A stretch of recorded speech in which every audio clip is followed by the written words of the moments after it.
Pemerintah Amerika Serikat menghapus hutang Indonesia sebesar 35 juta dolar dalam kurun 9 tahun terakhir.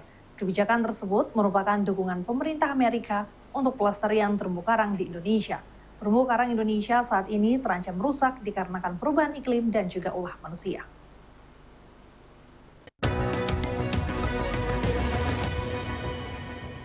Amerika Serikat menyetujui penghapusan utang Indonesia sebesar 35 juta dolar selama 9 tahun ke depan, guna melestarikan terumbu karang di Indonesia yang terancam perubahan iklim dan faktor manusia.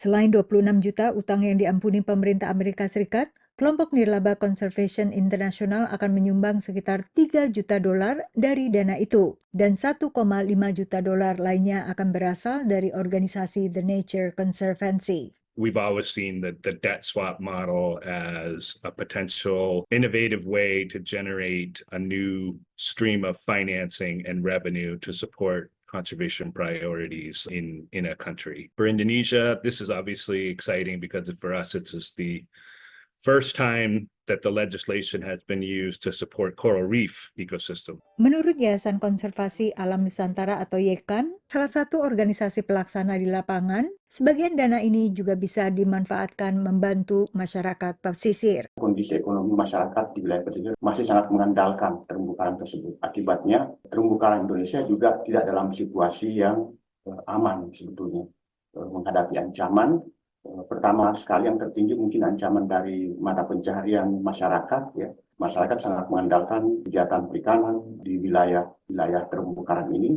Ditambah lagi belakangan ini muncul persoalan perubahan iklim. Indonesia memiliki sekitar 5,1 juta hektar terumbu karang, 18% dari total terumbu karang dunia.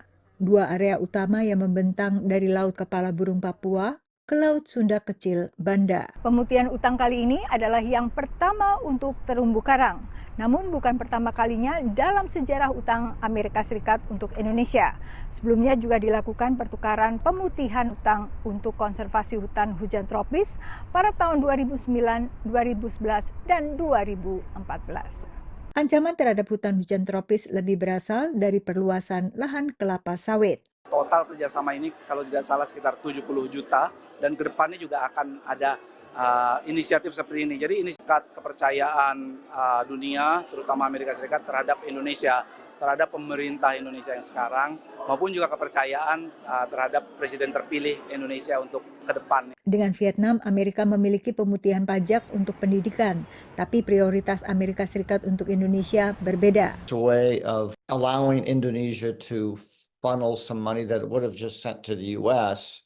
into something that's good for Indonesia, but frankly good for the world. So I think these programs are really creative and they make a difference. Program Debt for Nature, pengampunan utang untuk pelestarian alam, bisa dijajaki dengan negara lain. But I do think certainly if you look at Indonesia's portfolio, they probably have debt with countries like Germany and France perhaps, and probably the Netherlands. So we're always interested in seeing whether or not other countries can be inspired by what just happened in Indonesia and hopefully find a way to help them facilitate a debt for nature swap. Menurut data Kementerian Keuangan Indonesia, Amerika Serikat adalah negara pemberi utang terbesar bagi Indonesia, disusul Australia, Austria, Belanda, dan Belgia. Sementara Tiongkok berada pada urutan ke-15.